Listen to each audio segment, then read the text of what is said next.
mais um Boa Noite Goiás. E no programa de hoje a gente recebe um político que tem feito um trabalho brilhante à frente da Assembleia Legislativa do Estado de Goiás. E por conta desse trabalho, muita gente reconhece que foi aí, graças a isso que se deu a governabilidade para Ronaldo Caiado conduzir os destinos do Estado de Goiás. Por quê? Porque por lá passaram projetos bastante polêmicos e foi através da sensibilidade desse nosso convidado, através da competência dele no sentido de conduzir o trabalho em grupo e aplacar eventuais desentendimentos, que ele conseguiu chegar até onde chegou. Mas eu vou deixar para que ele próprio faça o balanço do que foi, do que está sendo ainda neste ano de 2021 e do que deve ser o ano de 2022, tanto em relação aos trabalhos na Assembleia Legislativa, quanto em relação à política, a eleição que está chegando logo aí. Nós estamos recebendo no programa de hoje o deputado estadual Lissauer Vieira, ele que é do PSB, que é o Partido Socialista Brasileiro. Vou perguntar também para onde ele deve ir, se é que ele vai mudar de partido, e que vem representando aqui a Assembleia Legislativa do Estado de Goiás. Tudo bem, presidente? Boa noite.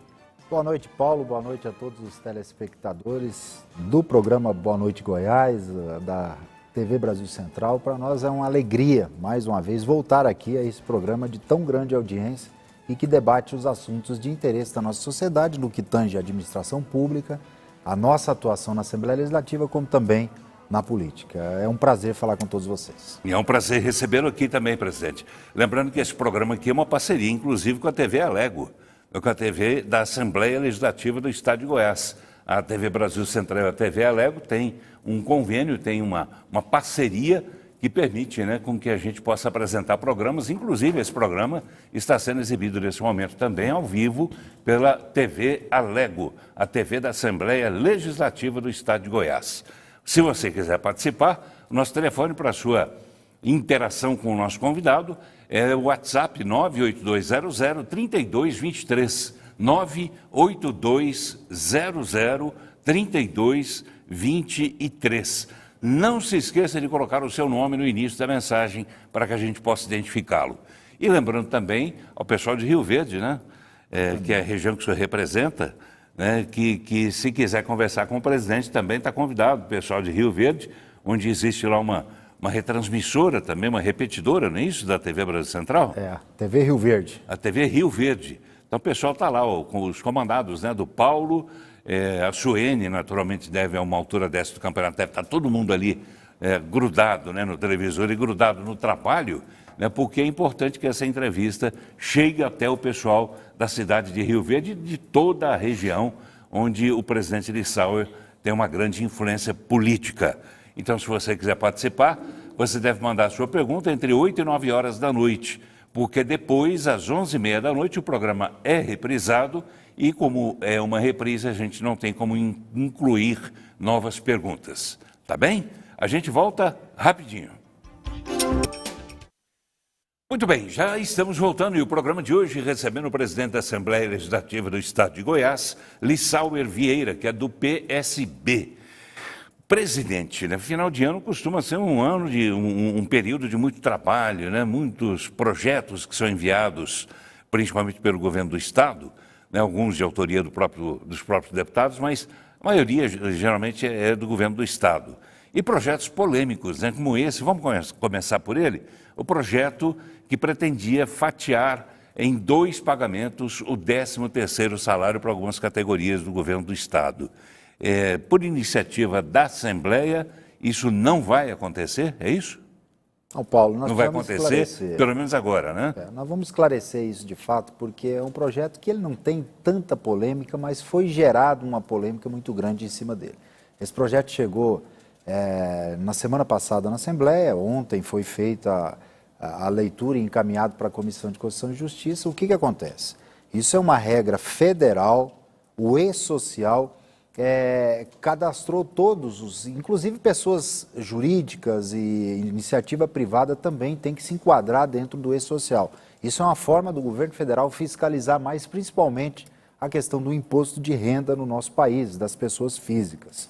O servidor público de todas as categorias, autarquias, poderes, inclusive dos governos municipais, eles entram no grupo 4 do E-Social. Esse grupo 4, ele diz pela lei federal que até 22 de abril eles têm que passar, as gestões públicas têm que passar alguns dados para o governo federal, dados técnicos, que eu não vou entrar aqui nesse mérito da questão, até porque eu não tenho conhecimento técnico dessas questões.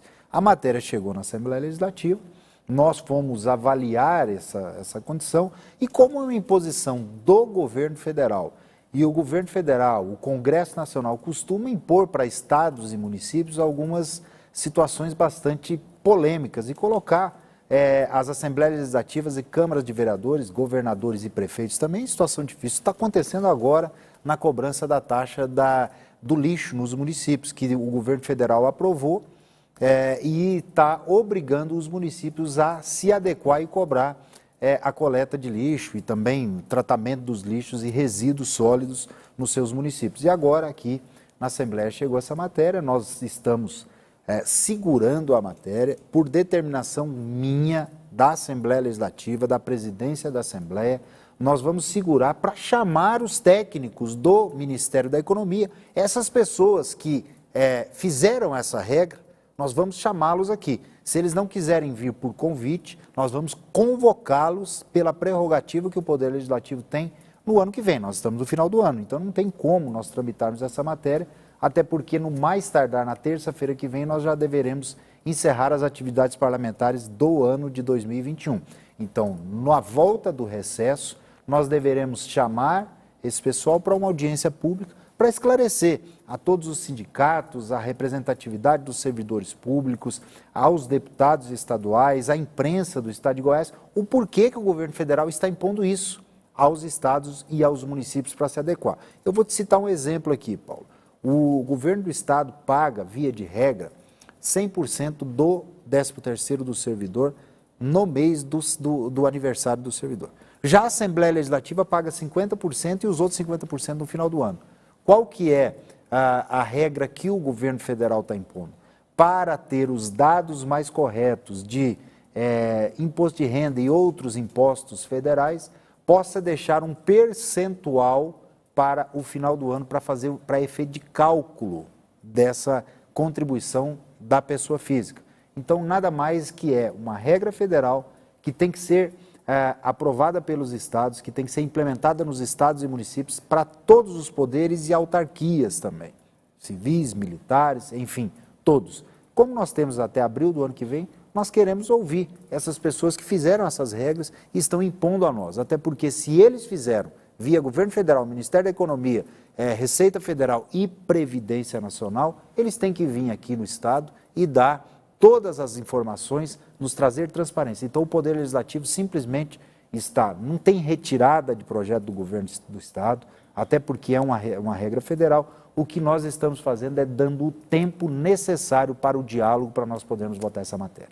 Mas esse tempo, o senhor diria que foi em função de reações que aconteceram dentro daquela casa, ou é uma coisa natural, ou é uma preocupação do senhor em particular, principalmente? Paulo, primeiro, logicamente, que nós temos uma preocupação em poder debater as matérias de uma forma bastante transparente. Aí vocês podem me perguntar, ou algum telespectador falar, mas tem matéria que chega lá e ela é aprovada com mais rapidez? Sim, porque nós temos tempo para isso, que não estaríamos, nesse caso, em final de um ano legislativo, e porque nós discutimos ou com o governo ou com alguma categoria previamente. Essa matéria nos pegou de surpresa.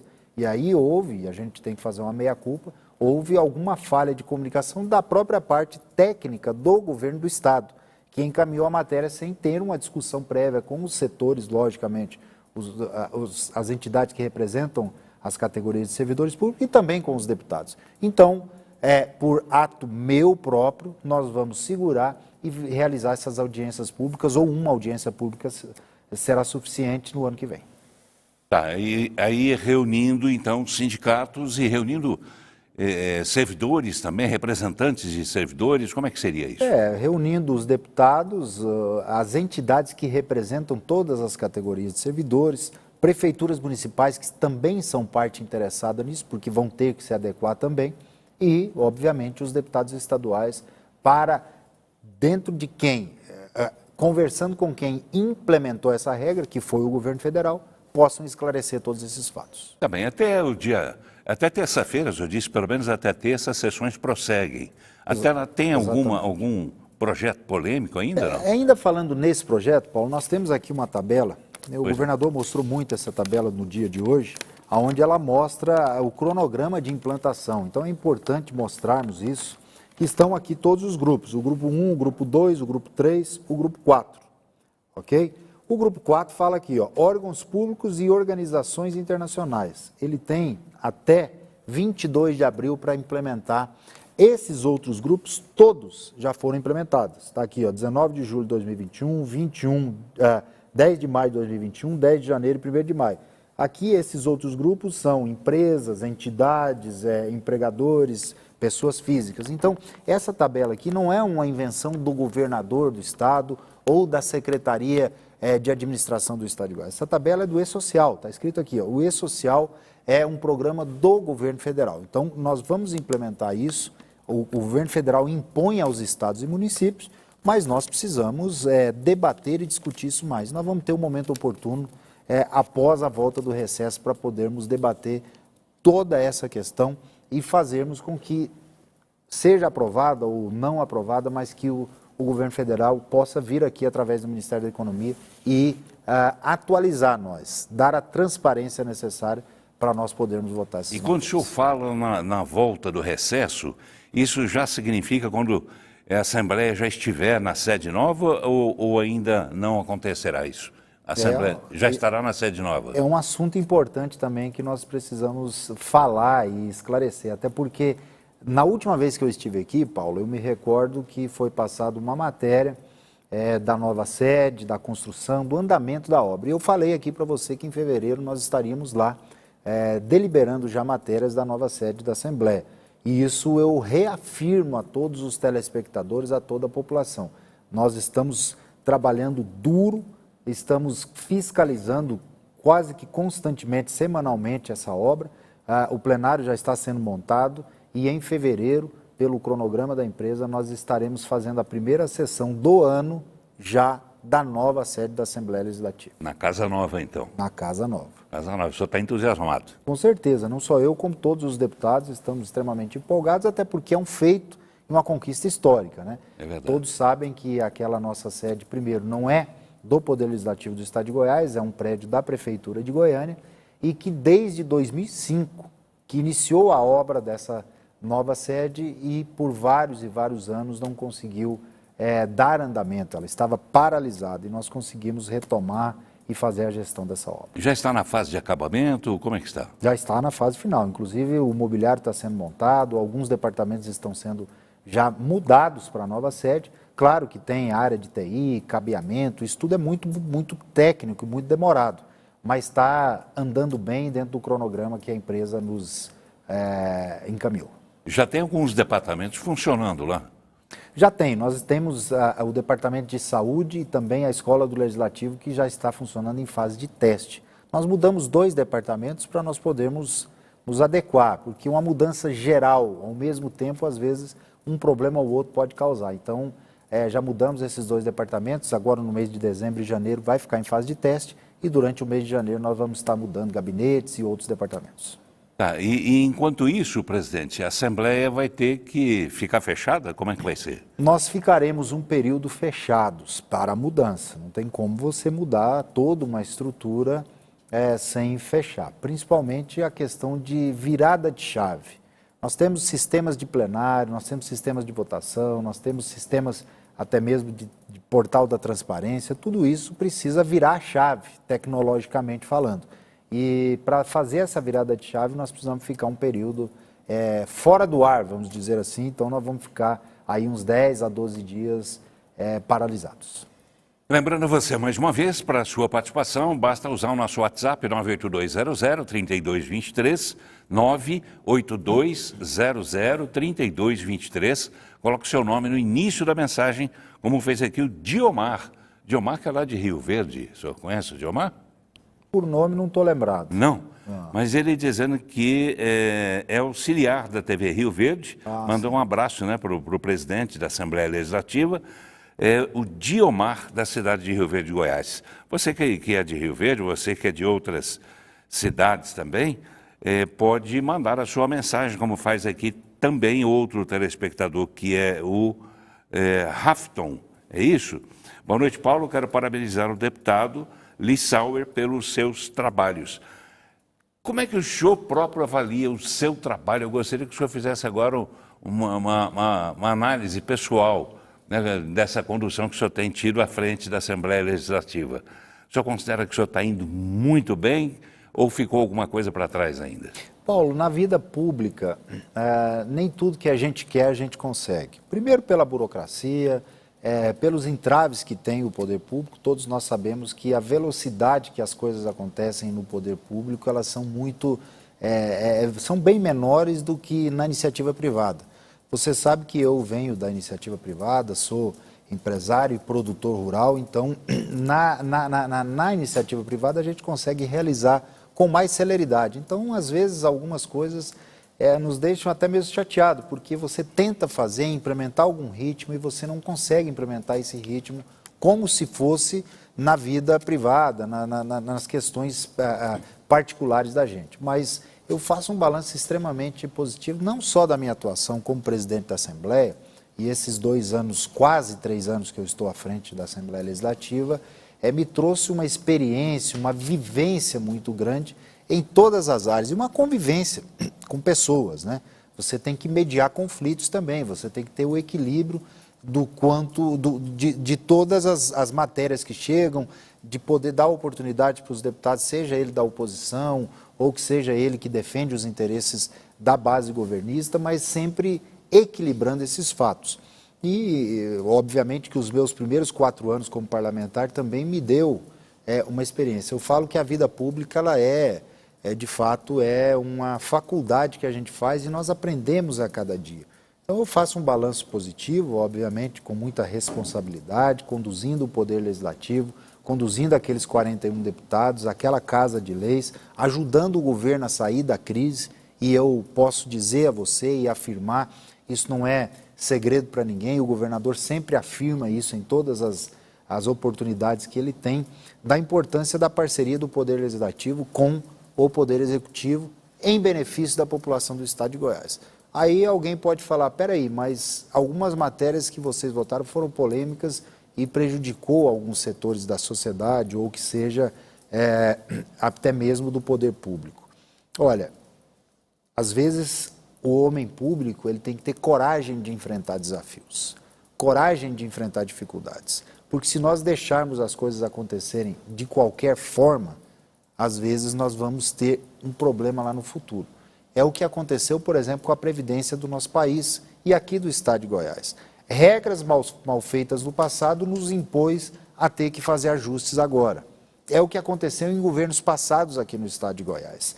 Compromissos mal feitos, obras inacabadas, bolsa universitária sem pagar e tantas outras coisas que aconteceram, vinculações constitucionais que vocês mostram diariamente, o governador tem falado, nós precisamos corrigir alguns rumos de ajuste. Não se encaixa um orçamento de um Estado menor do que os gastos. E há quantos anos Goiás vinha com orçamento deficitário? Agora, no ano de 2022, que vai ter um orçamento superavitário. Isso não cai do céu, Paulo. Isso não é porque tudo são flores e maravilhas. Nós precisamos fazer ajuste. E eu considero que a nossa gestão, ao longo desses 3 anos, deu o equilíbrio, a condição do governador fazer ajustes necessários e agora poder criar programas sociais como está criando, fazer programas de recapeamento asfáltico em todo o estado e nos municípios também, levar habitação para o interior do estado, levar melhorias para a condição de educação, como estão reformadas todas as escolas do estado, programa Alfa Mais, uniforme para os alunos, regionalização da saúde, tantos benefícios que estão chegando. Por quê? Porque nós tivemos, de fato, essa parceria e fizemos os ajustes nos momentos oportunos. Presidente, o senhor está falando aí do aspecto administrativo, mas que se confunde em certa medida também com o aspecto político. E no aspecto político, não custa lembrar, a gente está aí às vésperas, né, de mais uma eleição, de que maneira essa convivência e esse trabalho que o senhor fez e faz brilhantemente na Assembleia, né, dando sustentabilidade junto com seus colegas para a governabilidade do governo do Estado de Goiás, de que maneira isso pode ser afetado por agora as decisões que fatalmente terão que ser adotadas na composição das chapas que vão disputar as eleições. Quer dizer, haverá descontentamento, haverá alguma defecção, alguém saindo da base, ou nada disso vai abalar essa relação política que os senhores têm? Ô Paulo, a política você sabe que ela é a arte de você equilibrar os interesses e também as condições políticas de momento e muda a todo momento. Política, já dizia os políticos antigos, que é como nuvem. Hoje está de um jeito, daqui meia hora está de outro jeito. Então, tem muita coisa para acontecer ainda nas discussões políticas e nos bastidores políticos do Estado de Goiás. Eu acho que o governador tem feito um trabalho de aproximação dessa base. É claro que não é fácil segurar todo mundo, óbvio que há os interesses partidários, os interesses individuais de cada parlamentar ou cada político que vai disputar, seja o projeto que ele achar que deve disputar. Existem os interesses regionais e até mesmo municipais, né? Então, tudo isso precisa ser equilibrado. O governo tem feito um trabalho de tentar equilibrar todas essas forças e acho que, obviamente, vão ter algumas, talvez, divergências de ideias que um ou outro pode sair da base aliada do governo, por exemplo. E, obviamente, que a oposição vai buscar encontrar esse caminho e vai buscar trazer algumas pessoas que estão na base para as suas bases eleitorais de oposição.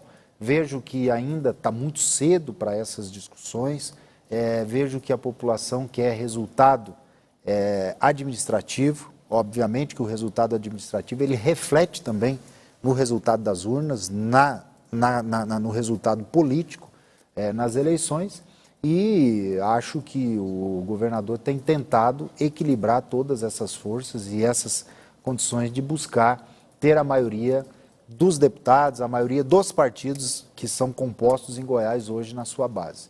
Esse é o trabalho que ele tem feito. Esses primeiros arranjos, né, que foram feitos e continuam a ser feitos, como, por exemplo, a aliança com o MDB, embora o senhor já tenha falado sobre esse assunto em outras entrevistas, mas aqui é a primeira vez que o senhor vem, né, depois que isso aconteceu, como é que o senhor avalia? Eu avalio de uma forma muito natural. O governador está tentando compor e aumentar a sua base, né? Acho que ele fez isso muito antecipadamente, causou, obviamente, algum desconforto em algumas pessoas da base aliada que foram companheiros de primeira hora do governador. Por quê? Porque essas mesmas pessoas que estão ou estavam descontentes em um primeiro momento foram prejudicadas logo ali atrás pelo próprio MDB por não ter apoiado o projeto do governador Ronaldo Caiado. Então é uma situação que fica um desconforto e nós não podemos tirar a razão dessas pessoas, né? De fato, isso aconteceu, isso é público, isso todos nós que fazemos política, que estamos na política, sabemos o que aconteceu no passado de repreensão para esses homens públicos por ter apoiado justamente o projeto do governador Ronaldo Caiado de 2018. E esses mesmos homens públicos, até hoje, até 2021, estão ao lado do governador para ajudar a dar governabilidade, para ajudar a trabalhar o seu projeto político, para ajudar a reconstruir o Estado de Goiás. E aí o MDB, até então, era um partido de oposição. Talvez o partido que mais fez oposição ao governador nesses 2 anos. Ou pouco mais de 2 anos. Uma composição política que eu entendo como natural, obviamente, mas também tenho uma opinião que o governador antecipou esse processo por estratégia política dele. Nós temos que respeitar essa estratégia política que ele montou e que ele fez. Agora, se vai conseguir recompor tudo isso, se vai conseguir fazer com que essas próprias pessoas que foram prejudicadas em um momento ou outro pelo próprio MDB estejam na rua de corpo, alma e coração defendendo os projetos do governador Ronaldo Caiado. Só o tempo vai dizer. Eu não posso responder. Mas pelo senhor, o senhor particularmente estará, por exemplo, se for preciso, nas ruas defendendo esse projeto? Eu tenho um projeto político que é ser candidato a deputado federal, então todo mundo sabe disso. A minha pré-campanha já está percorrendo o Estado. Vocês têm visto aí que eu tenho rodado esse Estado todo, levando benefícios, ouvindo a comunidade, ouvindo as lideranças políticas, visitando os municípios, obviamente para poder formar uma base eleitoral para a minha eleição em 2022. Eu estou conversando com vários partidos políticos, obviamente com algumas condições. E eu tenho uma ligação com o governador Ronaldo Caiado, acredito no seu projeto político, acredito na sua forma de governar, acredito que ele, de fato, tem muito compromisso com o Estado de Goiás, tem feito uma gestão muito comprometida, de muito sacrifício, com muita seriedade, e que, obviamente, tem e quer ter e merece ter a oportunidade de governar Goiás por mais 4 anos. Então, eu, com certeza, estarei caminhando ao lado do governador, apesar de achar que essas decisões foram antecipadas e de uma forma um pouco truculentas. Mas ainda assim o senhor continua ao lado dele? Com certeza. Tá, amanhã consta da sua agenda, é um jantar que o senhor terá com Henrique Meirelles, ex-presidente do Banco Central? É um café à tarde com os deputados estaduais. Nós convidamos todos os deputados, independente de partido político. Uma aproximação, uma conversa política para o próprio ex-ministro e, enfim, pré-candidato a senador por Goiás, Henrique Meirelles, se apresentar para os deputados estaduais e até mesmo ter uma aproximação desses deputados e de todos os parlamentares. Óbvio que não é obrigatório a presença, mas é um convite que ficou estendido a todos os parlamentares. Tá, qual que seria o seu objetivo pessoal, presidente, na medida em que o senhor pretende ser deputado federal? Henrique Meirelles pretende ser senador. E o senhor disse aqui agora, bem claro, que estará, ainda que isso possa passar por alguns descontentamentos que aconteceram, mas o senhor estará ao lado de Ronaldo Caiado. Como fazer essa matemática, essa equação toda de abrigar dentro de um mesmo grupo tantas pessoas com interesses idênticos, né? Por exemplo, se Meirelles quer ser candidato ao Senado, existem outros também, como Baldi, por exemplo, que também quer ser candidato ao Senado. Como é que vai ser adequar isso? É o que eu falei anteriormente na sua outra pergunta. O governador tem que equilibrar isso, não consegue contentar todo mundo. São composições. Existe uma vaga de Senado. Nós temos aí vários pré-candidatos, delegado Valdir, enfim, outros que também têm seu serviço prestado e têm direito a buscar essa pré-candidatura. O governador vai ter que escolher por um. Então, isso é quem tiver mais condições. Aí eu acho que o governador está agindo certo, porque ele está esperando o momento oportuno para tomar a decisão, diferente do que ele fez com relação à aproximação com o MDB. Ele não esperou. Então, nesse caso de Senado, o governador está agindo corretamente e está esperando o momento oportuno. Agora, o ex-ministro Henrique Meirelles tem todas as credenciais e toda a condição de representar Goiás no Congresso Nacional, como senador da República. Uma pessoa experiente, que tem uma credibilidade no cenário econômico mundial, é referência e todos nós sabemos, é goiano, então uma referência até mesmo para Goiás.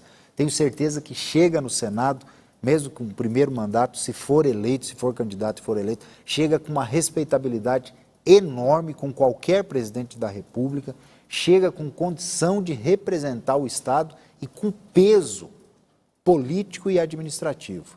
É diferente, é outro nível. Todos querem Henrique Meirelles para poder olhar o cenário econômico do país. Ele é uma referência no cenário econômico mundial. Então, nós não podemos perder a oportunidade de colocarmos, até mesmo pela intenção dele, o nome dele em discussão, até mesmo para a base aliada do governador poder avaliar uma pré-candidatura dele e compor essa chapa. Eu estou tentando ajudá-lo, é óbvio que não depende só de mim. Tem seu apoio, então? Tem meu apoio para a sua pré-candidatura ao Senado, isso eu já falei para ele. Ora, essa construção de conseguir ser primeiro, as pesquisas vão mostrar, o desejo e o interesse dele manda muito e, obviamente, as composições partidárias. E o senhor? O senhor hoje está no PSB. O senhor deve mudar de partido? O PP, o senhor já tem conversações com o PP, o senhor já tem conversações com o PSD, com quem mais e qual deve ser o seu destino? Eu não fecho porta com ninguém nesse momento. Eu, de fato, vou sair do PSB, nada contra o partido, nada contra os dirigentes estaduais e nem nacionais, mas a conduta do partido, muito de esquerda, ela não atrai a minha linha política. Eu tenho convite aqui em Goiás, Paulo, de praticamente todos os partidos. Graças a Deus, praticamente todos os partidos. Claro que nós vamos afunilar primeiro no quê? Olhando as regras eleitorais. Como se fala no futebol, você joga conforme a regra do jogo, né? Então, você tem que pôr o regulamento debaixo do braço para poder jogar. E as regras eleitorais hoje não permitem mais fazer composições de alianças políticas nas coligações proporcionais. Você tem que montar chapa sozinho. Então, primeiro caso, eu preciso de um partido que tenha chapa para deputado federal, que proporcione a possibilidade de ter eleição de pelo menos 2 ou 3 deputados federais na sua chapa. Uma perspectiva de eleição de 3 deputados federais. Primeiro ponto. Segundo ponto, eu não filiarei a um partido que esteja alinhado com a esquerda a nível nacional. Eu estou saindo do PSB por isso. Eu estou saindo, senão eu ficaria no PSB. Eu não tenho uma linha de esquerda, eu não vou apoiar o PT. A minha linha é de direita. Eu não vou apoiar a candidatura do PT a nível nacional. Não tenho essa pretensão. Então, eu não filiarei a um partido que tenha aliança com o PT nas eleições de deputado federal, nas eleições de 2022. E terceiro, se for o PSD, que é o partido que eu hoje confesso a você que eu tenho um desejo de filiar pela confiança que eu tenho nas pessoas que estão lá dentro, Vilmar Rocha, Cimês, o Francisco Júnior, o próprio Henrique Meirelles e tantos outros companheiros e amigos que estão dentro do PSD, a gente tem uma confiança. Primeiro, a condição de, nesse caso, ter a indicação do Henrique Meirelles na chapa de Senado do governador. Tá bem. Eu vou chamar um intervalo, bem rapidinho, e a gente já volta para continuar conversando aqui com o presidente da Assembleia Legislativa do Estado de Goiás, Lissauer Vieira. Fique ligado. Presidente Lissauer, né? Queria ouvir o senhor também sobre, a gente não falou sobre a expectativa, né, para o ano de 2022, que vem aí com uma eleição que deverá ser, como todas elas, bastante pesada, né? Como conciliar o trabalho legislativo com uma eleição? Como é que o senhor pretende equacionar essa questão? De fato, é um ano, assim, obviamente, o ano eleitoral, ele é um ano atípico para os trabalhos do Poder Legislativo, até porque quando nós, cada vez mais agora, desse final de ano para o período eleitoral, os deputados precisam estar mais próximos das suas bases eleitorais, nós precisamos estar mais próximo da comunidade no sentido de ir organizando os apoios políticos eleitorais para começar a campanha. Então, é um ano que nós vamos ter, obviamente, as sessões legislativas. Nós criamos no regimento interno a possibilidade de termos sessões híbridas também na Assembleia. Essas sessões híbridas, elas ficaram e vieram para ficar. É uma ferramenta importante para todas as categorias, para a iniciativa privada, pelo poder público, o judiciário, para todos. Então, em ato do presidente da mesa diretora, é possível hoje se colocar deliberações híbridas na Assembleia quando for necessário. Claro que isso não vai ser uma regra, vai ser exceções. Mas, por exemplo, no período eleitoral, que nós precisamos estar mais próximo, o deputado pode, lá do interior, ele não tem como, às vezes, sair de uma ponta do estado para vir aqui votar as matérias nas terças, quartas e quintas. Então, ele vai poder, deliberado pelo presidente, votar remotamente, como nós estamos fazendo hoje, via sistema, tudo com toda a transparência do mundo. Então, essa é uma ferramenta importante que nós vamos usar no ano que vem. Agora, é um ano que nós vamos ter, com certeza, temos já uma esperança muito grande. Primeiro, por quê? Porque nós vamos ter, de fato, a retomada econômica do nosso país pós-pandemia. Nós ainda não saímos da pandemia, estamos vencendo ela gradativamente. Eu acho que A pandemia está sendo vencida por todos nós, com muita resiliência, com muito trabalho, com as autoridades sanitárias sempre nos orientando, com a vacinação evoluindo cada vez mais, nós estamos, graças a Deus, conseguindo sair da pandemia. Nós precisamos ter um ano de retomada econômica. Muitas pessoas perderam o emprego, perderam as suas atividades, ficaram em dificuldades econômicas e financeiras nas suas atividades, seja como patrão, como também como empregados, né?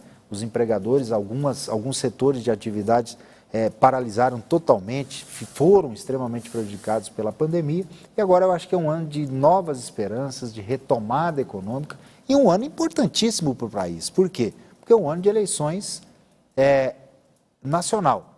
Presidente da República, governadores, deputados estaduais, federais e senadores serão eleitos no próximo ano. Então, eu acho que é um ano de avaliação para a comunidade, de ver quem de fato trabalhou, quem merece ser reconduzido e quem não merece ser reconduzido, e fazer, obviamente, as eleições aí e eleger os seus novos representantes. Falando em retomada da economia, tem uma pergunta aqui de um telespectador que acho que acaba dando um tom nesse sentido, que é o Lúcio, de Água Fria, aqui no estado de Goiás. Ele pergunta: presidente, Goiás tem o 9º PIB do Brasil, confere? É o 9º? Exatamente. É o 9º. Como fazer para que o estado se torne uma das 5 maiores economias do país? Goiás é um estado que é um estado promissor. Nós temos o agronegócio como uma mola propulsora da nossa economia, indústrias importantes, a agroindústria. Agora, o que eu acho que para nós crescermos cada vez mais a nossa economia, e nós temos crescido essa economia em oportunidades de emprego, em atração de novas empresas, em abertura de novas empresas, no crescimento do agronegócio. Hoje a região norte do estado está sendo tomada pela produção de grãos. Por quê? Porque o agronegócio vive um momento importante, vive um momento bom no estado, no país, né? O clima aqui do estado de Goiás ajuda muito.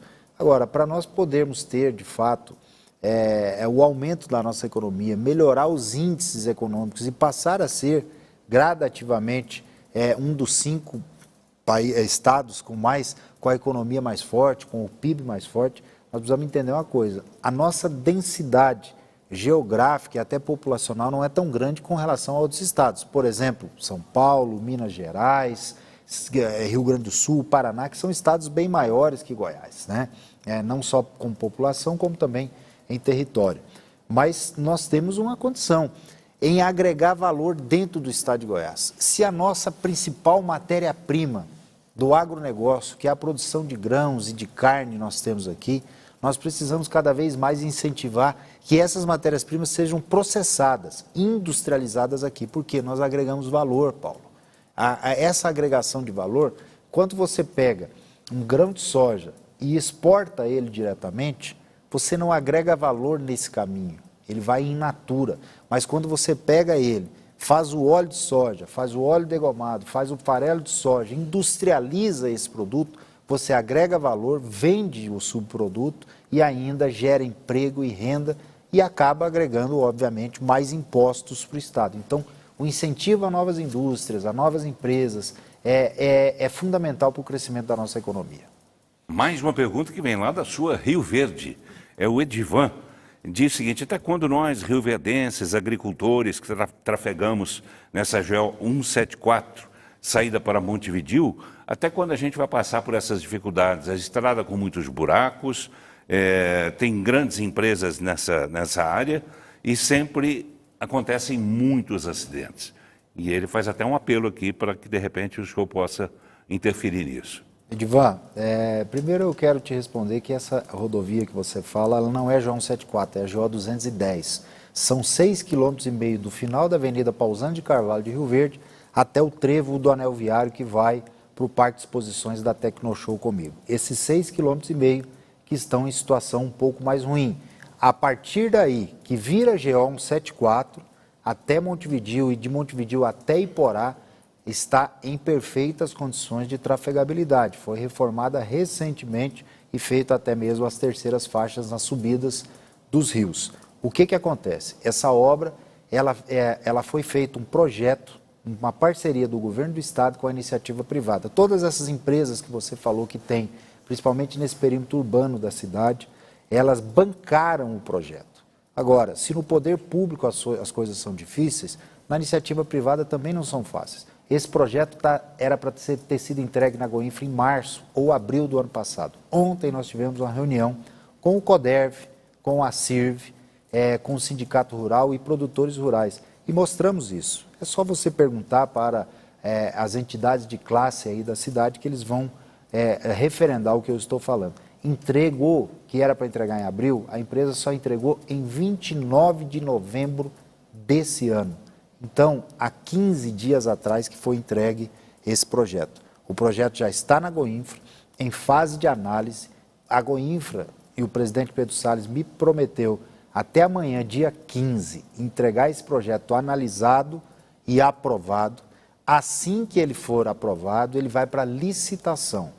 A partir do momento que vai para a licitação, dentro de 45, 60 dias, se tudo correr bem, está licitado e apto a dar ordem de serviço. Vai ser duplicado esses 6,5 km, com um projeto com ciclovia, com toda a estrutura. Se não me engano, não posso te falar aqui, afirmar categoricamente, mas acho que vai ter até iluminação e passarelas. Então o projeto vai ser feito. O momento é difícil, claro, período chuvoso, abre buracos na rodovia, mas essa rodovia será duplicada ainda nesse governo do governador Ronaldo Caiado. Um trabalho meu, do deputado Chico KGL, dos vereadores, encabeçado pelo presidente da Câmara, vereador Lucivaldo, e do prefeito Paulo do Vale. Como é que anda a relação com o prefeito Paulo do Vale? Melhor impossível. É? O prefeito Paulo do Vale é um grande amigo, um excelente gestor, uma pessoa que tem transformado a nossa cidade, que tem atraído novas empresas. Nós estamos dando um novo salto econômico em Rio Verde com a vinda da plataforma multimodal lá para a cidade. Mérito do prefeito Paulo do Vale, tem urbanizado a cidade, feito os novos lagos, novas praças. Hoje Rio Verde é uma cidade limpa, bonita, bem cuidada, boa de se viver, com segurança pública. As pessoas vivem com segurança na cidade. O prefeito tem feito uma gestão extremamente transformadora e que vai de encontro aos interesses da sociedade. O Paulo Xará, que se identifica como Paulo da Câmara, ele diz que era a cidade de Mundo Novo, no estado de Goiás. Ele diz que contamos com o Lissauer, né, para deputado federal, abraços. E ele faz uma pergunta. O senhor falou em crescimento agora, atendendo até uma pergunta de um telespectador. Ele quer saber como é que Goiás faz para produzir, para chegar a esse nível de crescimento, com essa concessionária Enel desse jeito. Desse jeito, diz ele, é impossível. De fato, Paulo, a Enel tem travado, às vezes, muitos investimentos no estado de Goiás. Agora eu quero fazer uma reflexão aqui com você. A Enel, quando era CELG, os investimentos ficaram muitos e muitos anos sem ser feitos no estado. A Enel tem feito, obviamente, esses investimentos, precisa fazer mais, precisa melhorar muito a condição de fornecimento de energia elétrica para até mesmo os investimentos necessários na ordem econômica, mas para o cidadão em geral. Aquele que mora na zona rural, aquele que mora em um município mais longínquo ou menor, que às vezes fica uma semana, 2 dias, 3 dias, até mesmo 10 dias sem energia elétrica. Em bairros nobres também. Exatamente. E os empresários, empreendedores que em certos momentos precisam de uma carga de energia elétrica e não tem. Tem que funcionar com gerador. Eu vi vários fatos. Então nós precisamos gradativamente cobrarmos cada vez mais da Enel. Agora eu quero explicar uma coisa para você. A Enel é uma concessão federal. Quem fiscaliza ela é a ANEEL, que é a Agência Nacional de Energia Elétrica. Nós temos como cobrar? Claro que temos. Nós temos feito isso. Agora, nós não temos poder para punir a Enel, para tirar ela do estado de Goiás, que eu acho que não é o caso. Quem faz isso é a ANEEL, que é a Agência Nacional de Energia Elétrica. Agora, nós precisamos, obviamente, unir as nossas forças, cobrar cada vez mais, exigir que eles tratem o goiano com respeito.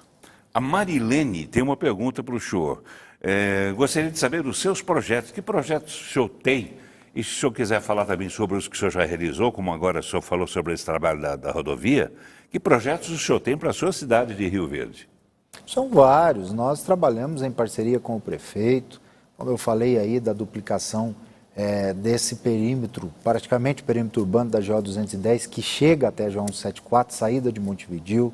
Nós temos ali o anel viário que está sendo estudado. Ontem reunimos para fazer um projeto e os produtores estão bancando também o projeto de asfaltamento da GO 401 na região do Rio Preto. Eu encaminhei esse ano R$ 1 milhão de emenda parlamentar individual para o Hospital do Câncer de Rio Verde.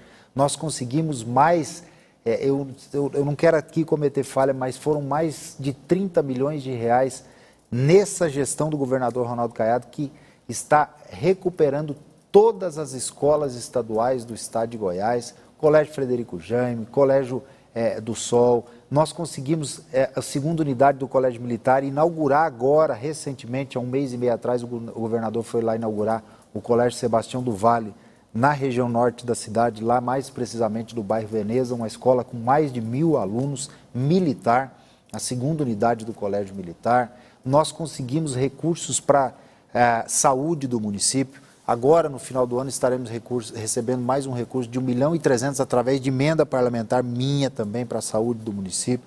Estamos concluindo, em parceria com o prefeito Paulo do Vale, o materno infantil, que deverá ser inaugurado em 2023, final de 2023 para meados de 2024.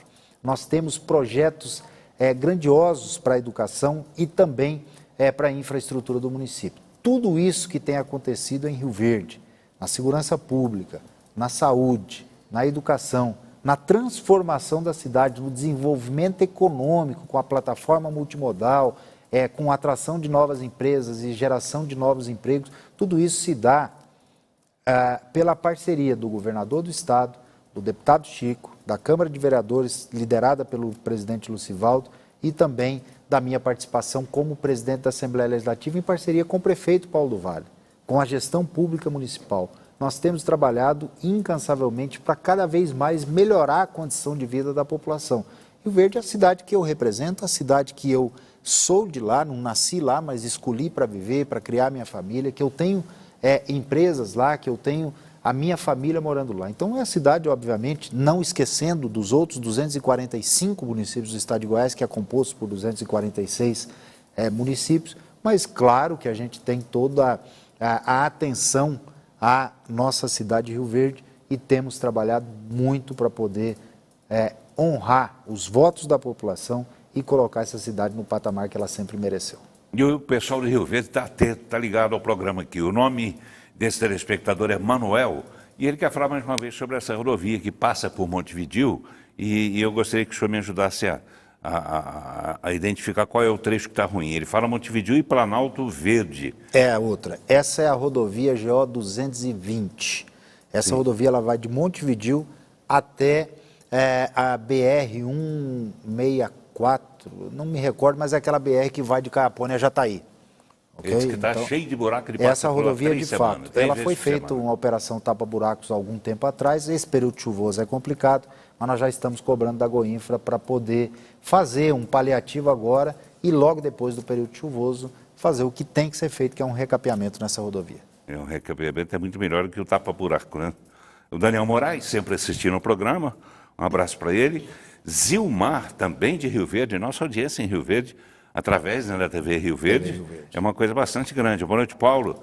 E deputado Lissauer, como está o andamento sobre o desconto sobre o vencimento dos aposentados? Votamos hoje. Os tais dos 14%.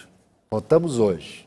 Zilmar, nós votamos hoje em primeira discussão e votação, devemos votar na quinta ou na sexta-feira, em segunda discussão e votação, a proposta do governo do estado, uma proposta de emenda à Constituição, aonde vai isentar os aposentados da contribuição previdenciária de 14,25% que ganham até R$ 3.000. Aqueles que ganham acima de R$ 3.000 vão começar a pagar na base de cálculo a partir de R$ 3.000. Então, o que resume-se isso? Todo mundo vai ganhar com isso. Alguns vão ter 100%, outros vão ter pelo menos 45% de isenção dos 14,25%.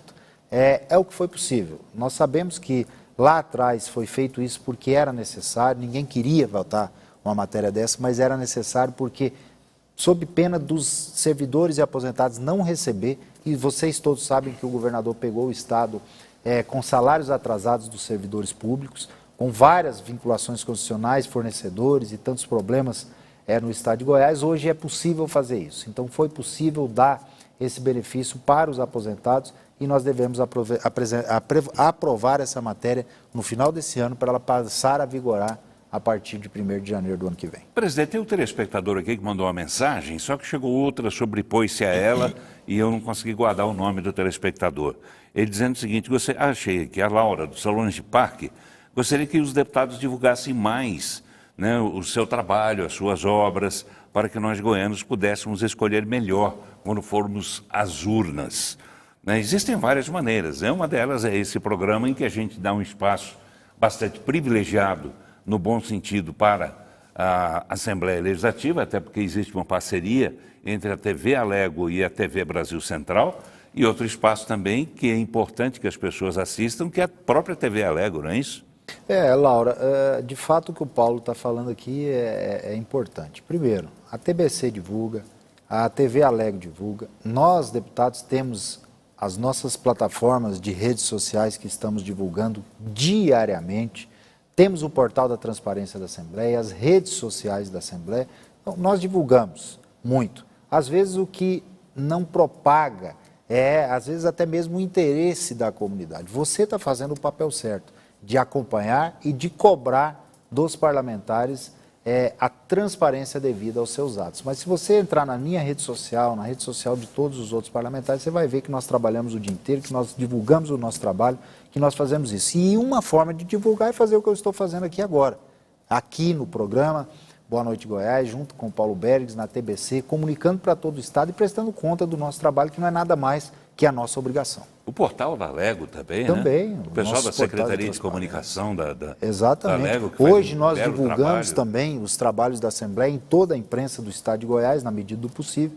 Então, tudo isso é uma forma de aproximar o Poder Legislativo e de prestar conta do nosso trabalho. Presidente, estamos chegando ao final do programa, temos Já? apenas 2 minutos. Pois é, já. Passou rápido. Passa rápido.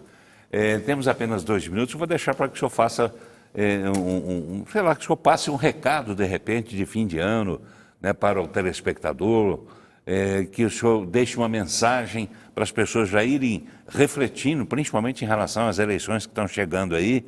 O que o senhor quiser falar para a gente encerrar, 2 minutinhos, por gentileza. Tá bom. Paulo, eu quero agradecer a todos os telespectadores, a toda a população que nos assistiu nessa noite, aqui através da Televisão Brasil Central, no programa Boa Noite Goiás.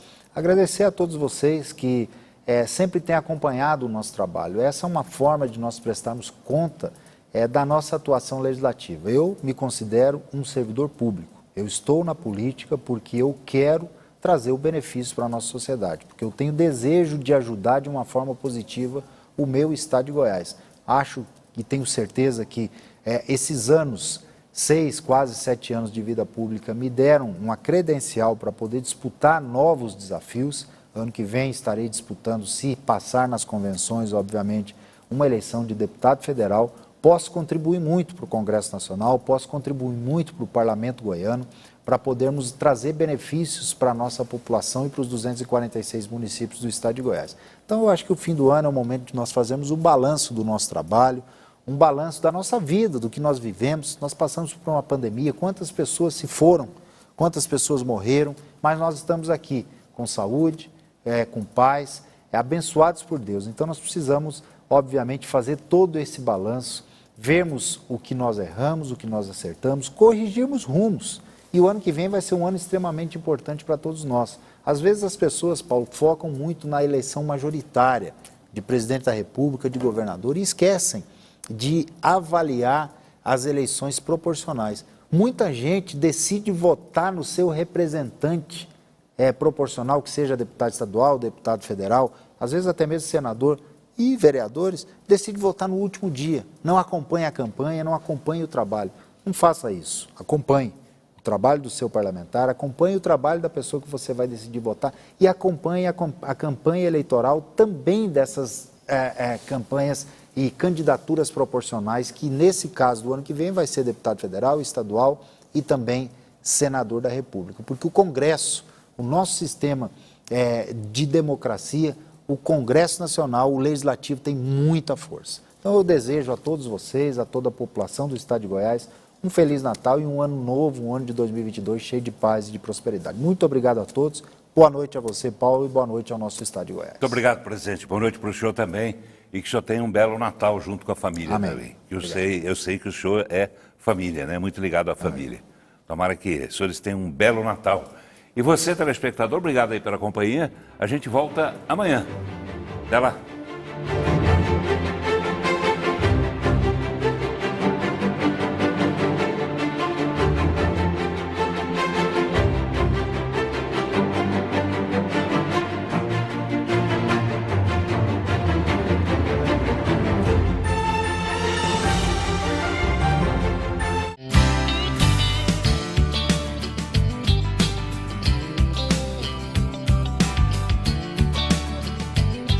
Pela Polícia Federal a depor sobre vazamento de dados sigilosos de inquérito que apura ataque